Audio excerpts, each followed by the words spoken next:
this video, I'm going to give you the 3 main after mixing processes for making bread, the most commonly used ones. And it's important that you understand these processes and pick the one which best suits you. Let's go.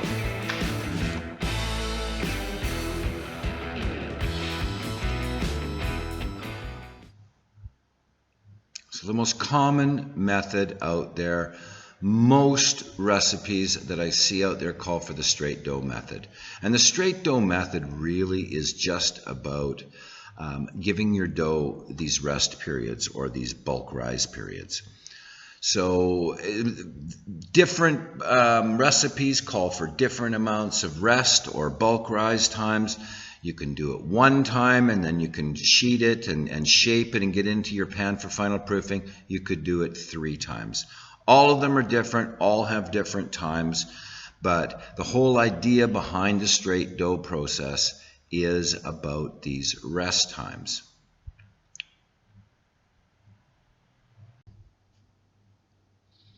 The straight dough method has been used for many, many years because of the natural conditioning that you get through giving your dough time.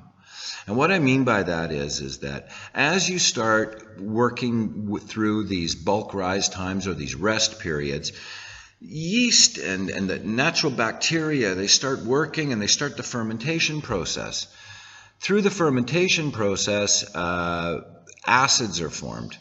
And the acid starts building up and becoming stronger within the dough system.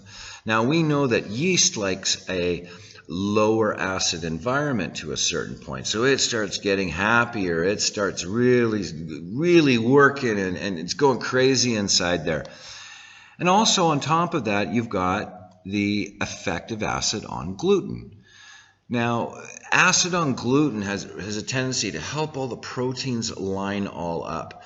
It makes the gluten protein not so tough and strong. It softens it and allows it to become more elastic and more able to expand easier and hold all this gas inside your dough. And so ultimately you get better gas retention capabilities through this softening or conditioning effect of the gluten.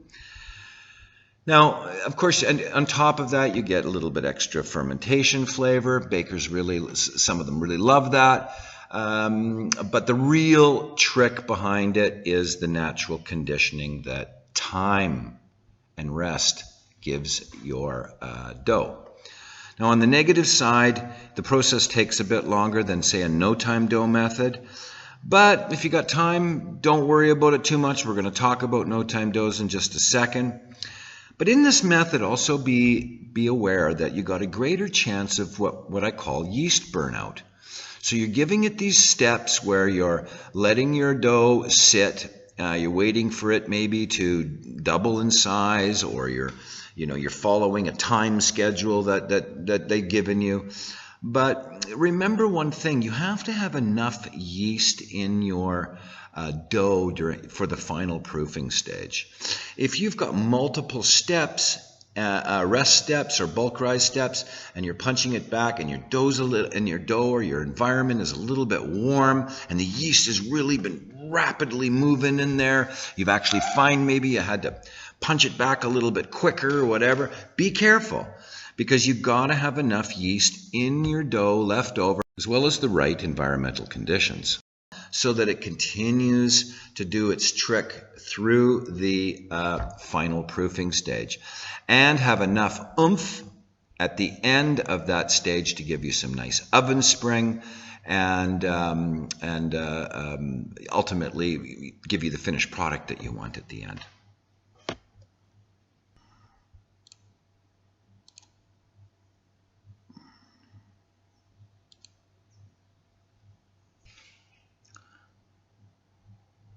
Now, the no-time dough system is a really nice one to start for the beginner baker. You know, you can skip all of those rest periods and you can move on to that if you feel you want to do that. But no-time dough method is much more simpler and very quick and easy to make great bread. Really, it's just about mixing. You need to let your dough rest for 10 to 30 minutes. Then you just do your final degas. You get your shape sorted out, you get the tension, which we'll talk about, you proof it for 60 minutes, boom, it's into the oven, you're baking it, it's ready to eat in 3 hours. You can make a myriad of different types of products from it, and including hamburger buns, dinner rolls, etc., etc., etc. So for the beginner baker, I love the no time dough method, and I'm going to explain why. So the benefits of the no time dough method are real simple. Fast. You can produce, like I said, a loaf of bread from the flour bag to the dinner table in, a little over 3 hours. That includes cooling time and everything. You can make many different types of bread and rolls from the no time dough system. So it's very versatile. Generally, in a no time dough process, the doughs are a little bit stiffer. And so you're not talking about really high hydration types of doughs. They're easier to work with for the new baker, easier to handle, and ultimately less chances for mistakes and a better chance for good finished quality at the end of the day. Now, the negatives is that, no time doughs generally require some type of dough conditioner, and don't get freaked out about that because there's some natural conditioners that you can put in there. I'll give you a few tips if you're interested. You add this stuff in, it's the natural conditioners, and all that's really going to do is number one, it's going to help you to keep your mix times down, because no time doughs generally without conditioning really require a lot of energy to put into the mixing process to make sure that gluten is all soft and elastic.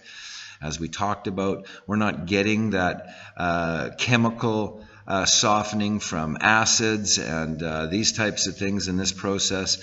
So there's a few small little things that you can add in there which can really help sort this process out for you.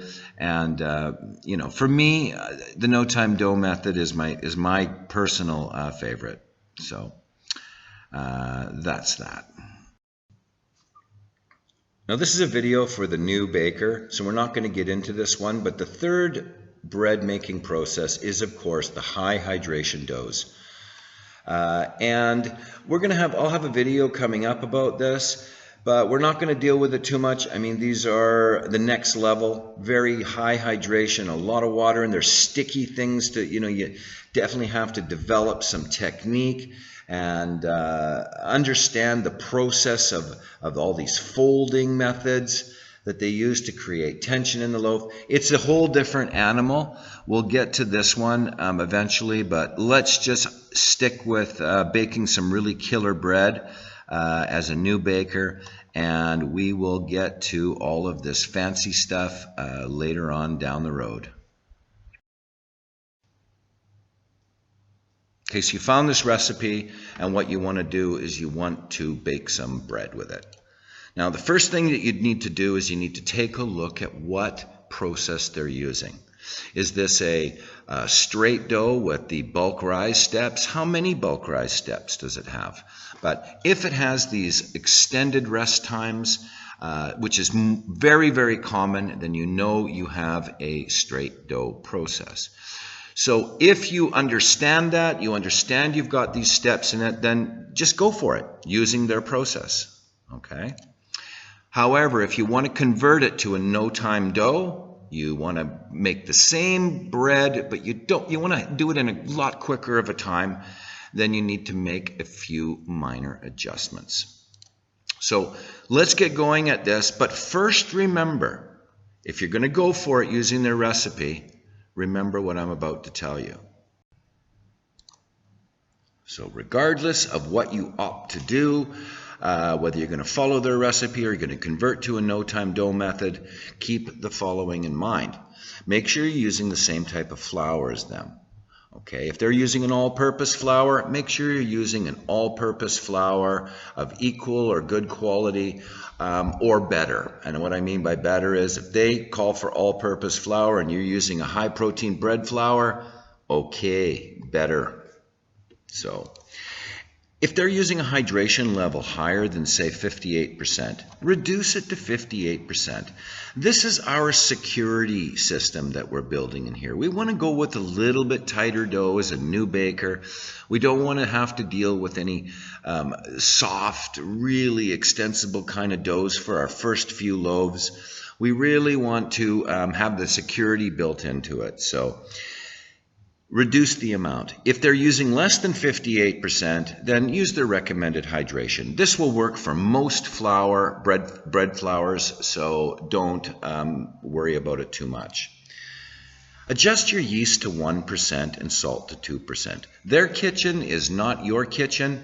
Their temperatures that they're baking in might not be the same as what yours in. Yeast at 1% is an industry standard guideline where everybody kind of starts and then adjusts your formula from there based on the environmental conditions of your kitchen.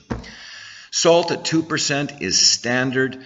Salt's really important. It gives some strength to the gluten. So if their recipe calls for less salt, be very careful. I highly recommend it that you just make the adjustment, go to the 2% salt and 1% yeast. These are industry guidelines, and you will get a decent quality product out of it. Now, disregard their mix times and follow the mix guidelines that I have in my video number 1.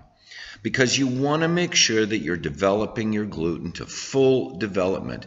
Having them tell you that in this recipe you need to mix for 1 minute on low and then 8 minutes on high might not be exactly the right amount of mix time. Your mixer's different, your flour's different, many different factors. So always disregard their mix times and use the window pane test to confirm the development of your dough. And finally, target for a cooler final dough temperature. 76 to 78 degrees is what most bakers kind of recommend as a final dough temperature. But remember something. Depending on the environmental conditions that you are in personally, you may want to go with a little bit of a cooler dough. Cool dough is your friend. You're giving it these rest times. You don't want to have dough that's too warm as you start moving through the rest of these bulk rising steps and all the rest of it. Little bit cooler dough is definitely a way to go. And don't worry about it too much. I mean, the worst case scenario, your bulk rise takes a little bit longer or something along those lines. Better than a hot dough where your dough is just exploding in activity and you end up finding out that, oops, it's gone too far and now it's starting to really get old and aged and cause you problems in baking. Cooler dough better for sure. Okay, so as I talked about just previously, you're opting for the straight dough method. You're taking a look at their process. You're following it along. You've made all the little adjustments that I talked about just previously. Your water is back at 60% or lower. You've got yeast at 1%. You've got your salt at 2%, and you're going with a little bit cooler of a dough. All these little security pieces built into your straight dough process. So then just follow the procedure as they've outlined. Do it exactly how they've laid it out. But keep in mind about temperature variations from kitchen to kitchen, and if it's especially warm, and they're recommending certain rest times, then always remember as a good rule of thumb, when your product is doubles in size or just about doubles in size, that now it's time to punch it back. If they say 60 minutes and yours is doubled in size in 40 minutes because it's warmer, you take your dough and you move it forward and you reduce the amount of time for that initial bulk rise. So double in size is a good rule of thumb. So now on the no time dough method, the only thing that we're going to do different is we're going to make the changes that I mentioned above. We're going to take out all of the rest steps and leave in just one. But the first thing we're going to do is we're going to condition the dough. And we're going to add a little bit of vinegar.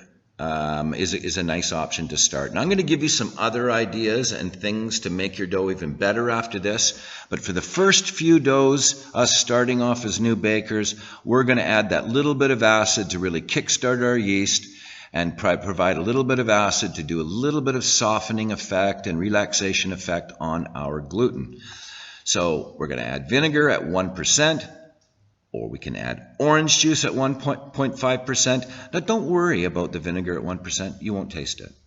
You really won't taste it. And you can use like a little bit of an apple cider vinegar or whatever you want. I've even seen people using balsamic vinegar for certain types of breads. But pretty much any vinegar will do as long as you keep it in and around, well, around the 1% mark. No-time doughs will require a little bit of sugar. So I'm just recommending 0.5% minimum sugar. Now, if you're making a loaf of bread, the chances are pretty good that you're going to have sugar in the recipe. If you do, then don't worry about it. But if you're doing some type of really lean formula dough that doesn't even call for sugar, add a little bit in there.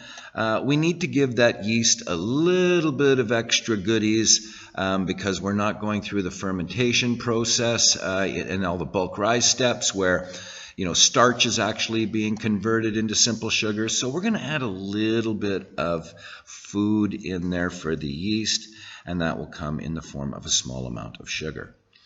Then really we're just going to, for our process, we're just going to mix it out. Once again, our window pane test, all that. We got to make sure we develop that dough out properly. We're going to divide it into the desired weights. Then we're going to round it into a little bit of a uniform ball, and we're going to let it rest for 15 minutes covered. Okay, always remember to cover your dough. You don't want the skin to form on it and dry out. And a wet cloth, over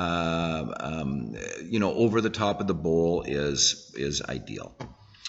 Now, then we're just going to go straight into the sheeting stage, or where we flatten it, we degas it. Then we're going to shape it for the pan.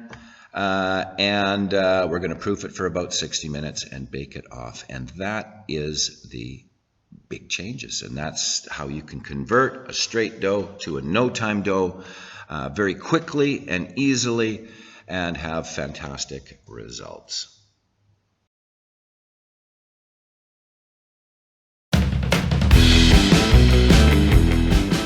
Thanks everybody for watching part 2 of my 3-part series on baking for beginners. Now the final segment is going to be part 3, and we're going to cover off sheeting, shaping, tension, proofing, and baking all in one quick video. So there's some really key things to know and understand through that, but after that, video 1, 2, and 3, you're on your way to baking good bread every time, no problem. See you next time, No BS Baking.